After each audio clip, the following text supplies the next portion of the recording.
All right, hello everyone, and welcome to the first Digital Town Hall Student Showcase for the Climate and Environment Student Action Challenge.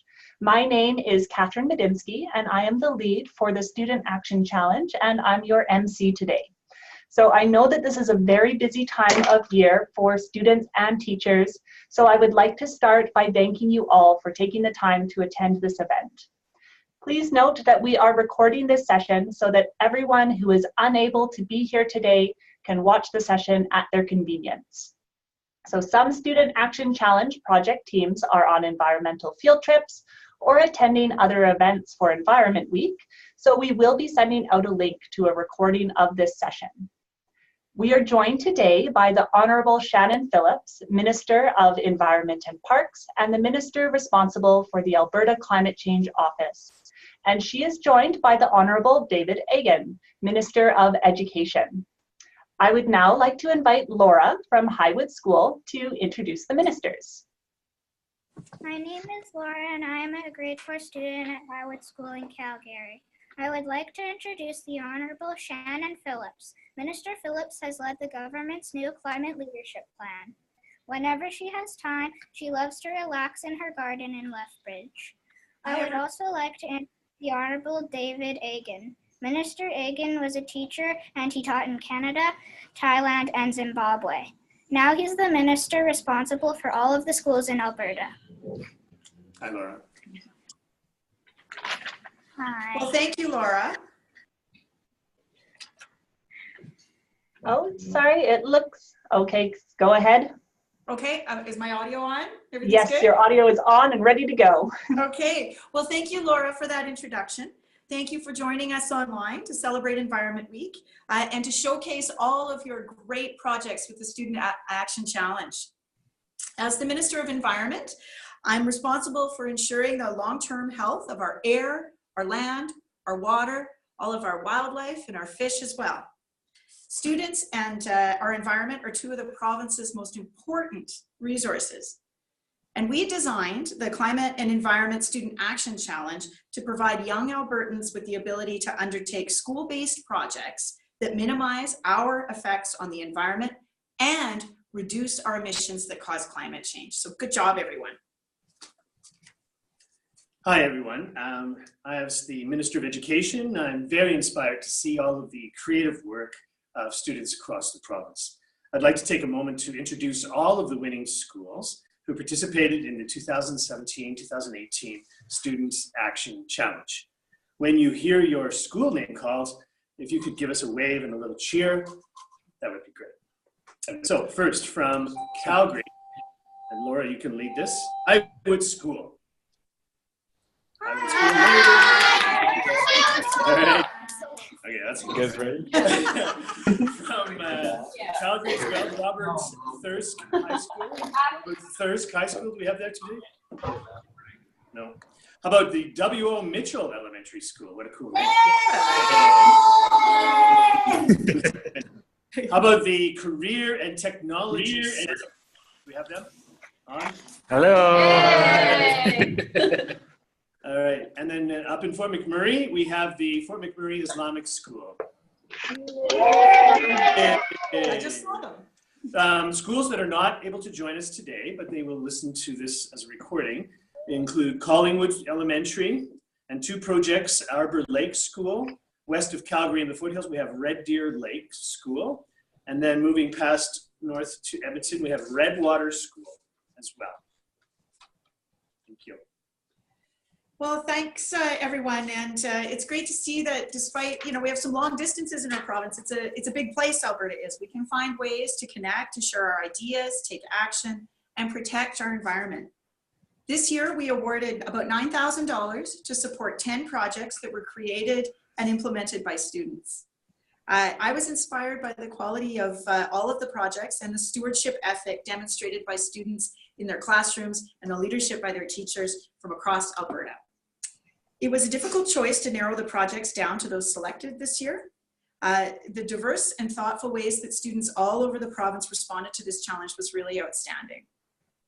Each of you should be really, really proud of your ideas, your dedication, your work, and all of your accomplishments. Some instances, things didn't go as planned, and that's okay, because some of those are our best lessons. Oftentimes, our greatest ideas and innovations come from the unexpected.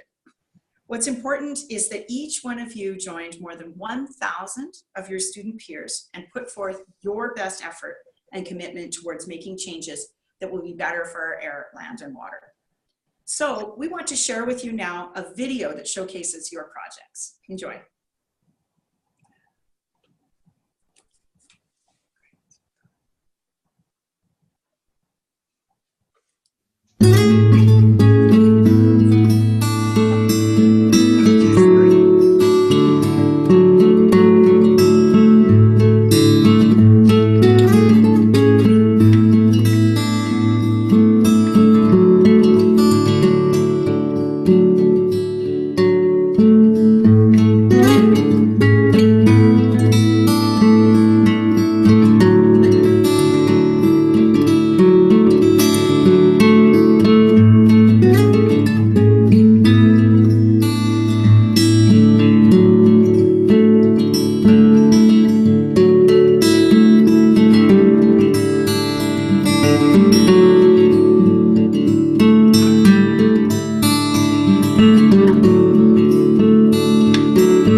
Last year, we had a worm bin to help compost food waste in our school. Food waste is a big problem because all of our food scraps go to the landfill and rot. They release toxic greenhouse gases that are making our planet warm. Worms help to reduce food waste, but they eat really slow and are picky about what they will eat and will not eat. Our group decided to buy some automatic composters in order to collect our food waste. It goes from this, and in just a few hours it becomes this. So where do you come in? Every class is getting its own compost bin. From now on, you can put your food waste in this bin instead of the garbage. So what goes in it? Fruits and veggie peels, leftover sandwiches, muffins, cookies, breads, cheese, and meats are all okay. So what doesn't go in? Junk food like gum, candies, chocolate, fruit roll-ups, or runny things like yogurt, juice, or pudding. You also need to make sure that no wrappers, tissue, plastic, or food stickers go in the bins. We have placed reminder stickers on the bin to help you out. Each day, your class's bin will be collected by a student leader. Now here's the really cool part. Every day we are going to check your bins to make sure the right things are going in and the wrong things are staying out. We will track how well your class does with up to 3 stickers a day, and your student leader will place those stickers on a chart in your classroom. In June, the class with the most stickers will win a totally awesome prize. What kind of totally awesome prize? How about a trip to the trampoline park, or mini golf, or laser tag? The prize will be decided when the winning class is announced. So let's go, FMIS. Let's compost our food waste and help the environment and be the best class in the school.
potential.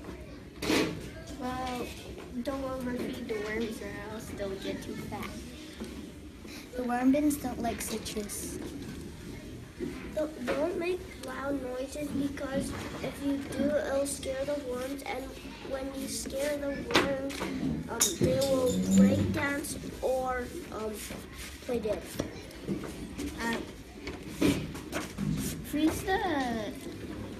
We freeze the food you put in, so you can kill bacteria. We also freeze it to preserve it.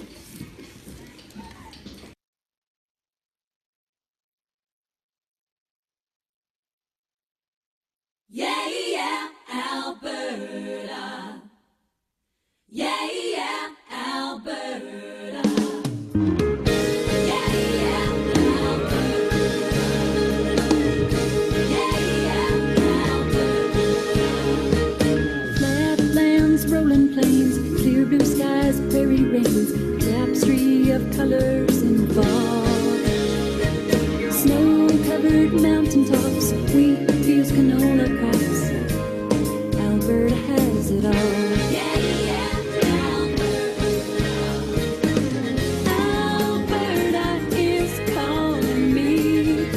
Home, sweet home, it's where I'm proud to be.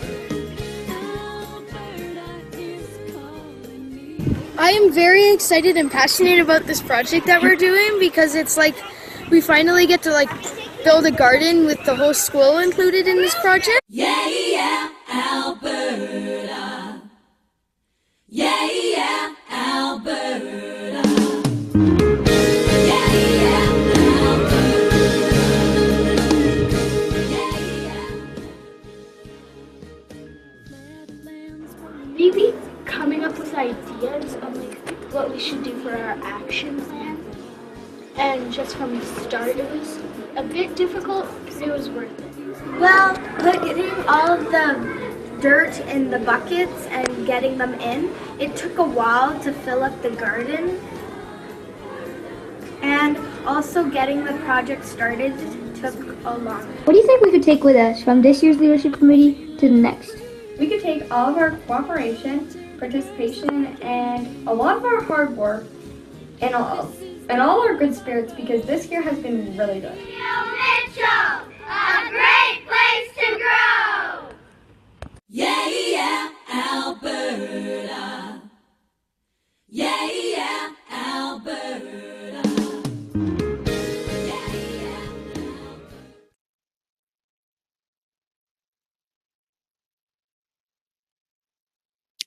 The Redwater School Outdoor Classroom Project 2018-2019. Here sits a lonely corridor, a space that isn't often used by students, but offers a whole host of potential. So 300 students, 21 teachers, and unlimited amounts of hard work will hopefully make that space look like this one. It's an outdoor space that will allow us to provide an opportunity for our students to connect with nature.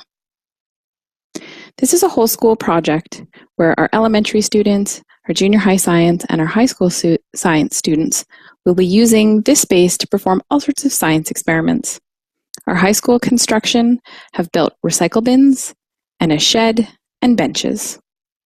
Our gardening club are going to plant root vegetables in the raised garden beds to make borscht in the fall. Our junior high foods option will hopefully be able to use our food forest to create pumpkin pies and apple pies for our school store. Our 5 to 12 art students are creating all sorts of art that represent our school for outside. And we have a sustainability junior high option that learns about sustainable living, such as growing food, composting, and water catchment. This is where our project is currently at. We have built the shed. You can see there on the left, it's a greenhouse and a shed combination. The sustainability option built birdhouses and cleaned up the yard, and we're able to plant tulips and daffodils that are going to start to bloom any day now. And on the right-hand side is a recycle bin for recyclable items and cans. We've been able to create connections with the town of Redwater and the Redwater Arboretum Society And by receiving this grant, we will be able to plant 2 apple trees to kickstart our food forest, plant a census garden, and purchase eaves troughing for our greenhouse shed, water hoses, watering cans, and rain barrels to focus on water catchment and water quality. Okay, he's on this call. Okay, great. Yeah.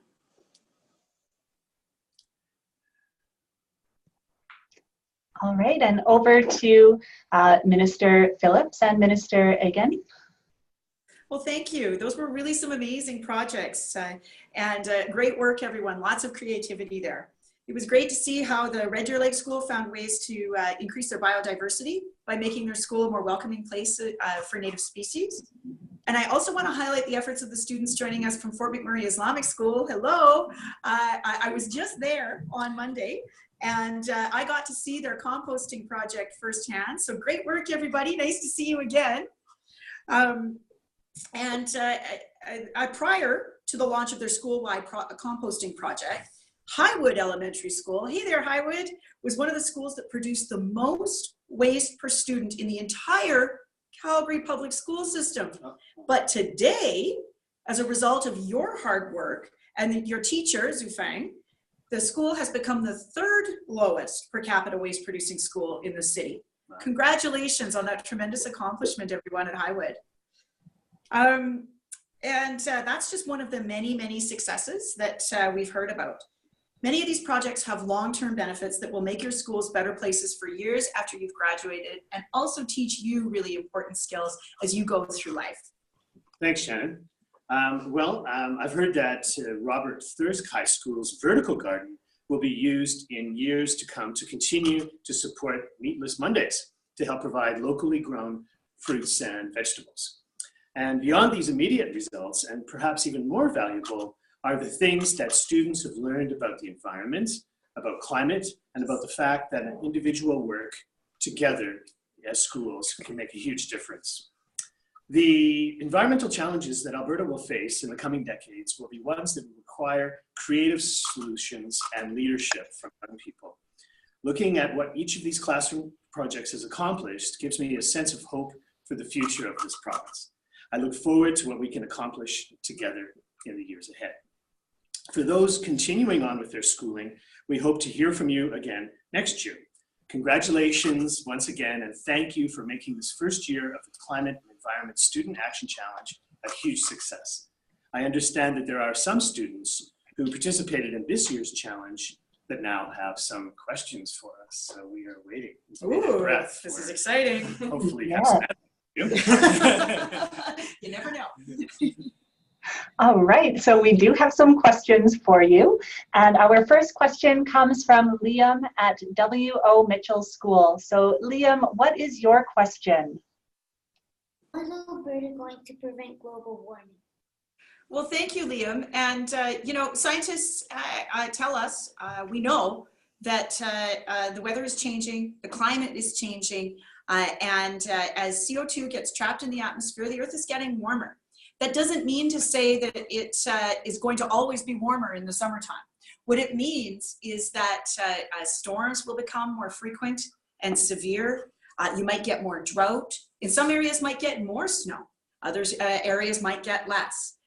We know that the weather and the climate is going to become more unpredictable, and that's a real problem, not just for farmers, but also for even how we plan our cities. How we make our bridges and roads, all of those things have an impact, and they cost money too. So it's really important that we do something about climate change. And what we're doing is we brought in the Climate Leadership Plan. And that does a number of different things that are really, really complicated. But at the end of the day, what we did is we put a price on pollution. We said, okay, if you're going to make pollution, then you're going to pay just a little bit of money, and we're going to take that money and reinvest it in things like the Student Action Challenge and other energy efficiency things, and more trains, for example, in Calgary, or more buses in small cities, or more insulation for our barns and our farms and that kind of stuff, for solar panels, for our schools or for our hospitals. So that's what we're doing mostly, but there's a whole bunch of other stuff too. Great. So thank you, Liam, for your question, and thank you, Minister Phillips. So I would now like to introduce Zainab, a grade 5 student from the Fort McMurray Islamic School, with another question. So Zainab, what is your question? The government currently offers rebate programs for environmentally friendly products, such as energy-efficient appliances. Would the government offer rebates for automatic composters like ours, so more Albertans can reduce food waste in their homes? Well, thank you, Zainab, and hello to everyone again at your school. It's nice to see you again. We started with some products like light bulbs and those smart thermostats that you can put in your house, but you can control them from your phone, for example. Those are really good ways to be able to save money. And Energy Efficiency Alberta has the list of products that you can get a rebate for on their website. So you can go and have a look at what's available right now. Some of those things are also things like solar panels. And so we're always looking at new things, and we'll have a look at automatic composters and see if they fit within the programs in the next few years. Thank you for your suggestion. Great. So thank you, Zainab, and thank you, Minister Phillips. So our next question is in regards to human impact on plant and animal species in our provincial parks, and it comes from Sebastian at the Career and Technology Centre. So Sebastian, what is your question? Hello. We are currently seeing overflowing parking lots in popular day use areas like Peter Lougheed Park and the Bow Valley. It keeps getting busier and busier. What is your long-term vision for day use in provincial parks? Thank you, Sebastian. So, you're right that human-wildlife conflicts have increased as people have moved into the Bow Valley, either to live in Canmore or to do day use recreation and that sort of thing. And so in the first instance, what we did was we invested in our parks about $240 million, the first time that our parks had been had investments in quite some time. For things like upgrades to those parking lots and trailheads and all of that kind of thing. And I'll give you an example. At Westbury Creek, we redeveloped the whole parking lot because it was overflowing. And even with the redevelopment, it is still chock full. So we know there's more to do there. And I think that what we need to do is make sure that we're investing in our trails, in our day use areas, and keeping people where it's appropriate to have people. Because if you don't make those investments, then they just go wherever, and it's unplanned, and then you increase your human-wildlife conflicts, your environmental effects, and so on. In the first instance, we had to start somewhere, and we were starting from relatively low level of investment in our parks. So we've said, okay, we've added 1 million people to this province in the last 14-ish years. Let's invest in places like Kananaskis and elsewhere, bring them up to a certain standard, and now we actually have something that we can plan around. Great. So thank you, Sebastian, for your question, and thank you, Minister Phillips. So for our fourth and final question, I would like to invite Morgan and Paige from W.O. Mitchell School to ask their question. So Morgan and Paige, what question do you have for the ministers? How has being the Minister of Environment and Parks and the Minister responsible for the Climate Change Office changed your life? And why is it so important to you to improve the environment? Sure. Well, Dave and I think, are going to answer this question together because it's important to our whole government that we take action on the environment. And, Dave has Minister Eggen has a specific role to play in terms of how the environment gets taught in our schools. But for me, I think what's so important is that we all want to go outside and have clean air, land, and water when we do that. I know I want that for my kids, and I'm sure you want that too. So, that's why it's important, is that all Albertans deserve to go outside and enjoy themselves when they go there, and have, if they want to hunt or fish, you have to have something to hunt or fish. If you want to go camping, there has to be a place to go camping.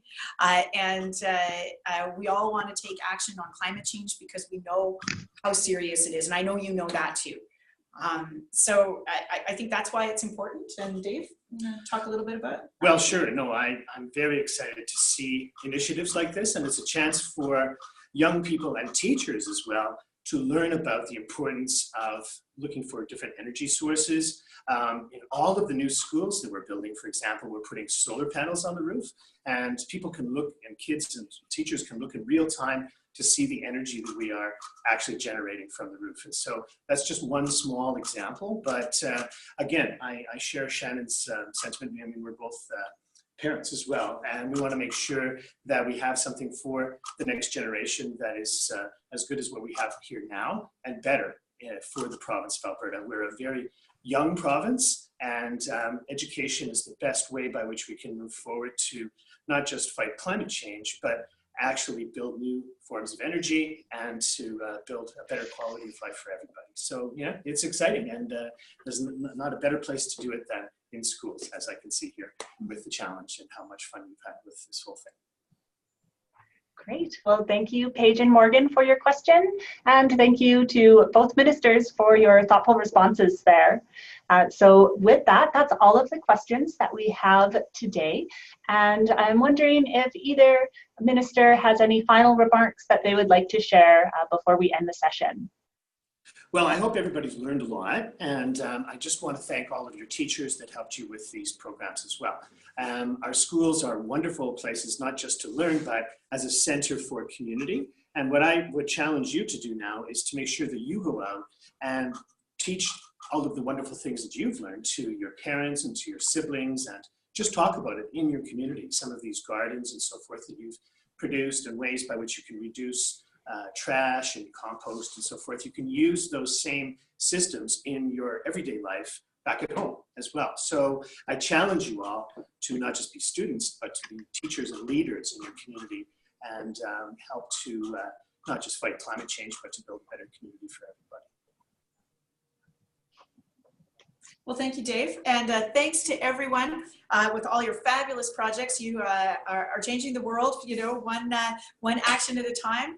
And I can't wait to hear about some of the other projects that we didn't get to talk about today in some of the other schools. And for those of you moving on next year, I can't wait to see what you do next year. Thank you very much.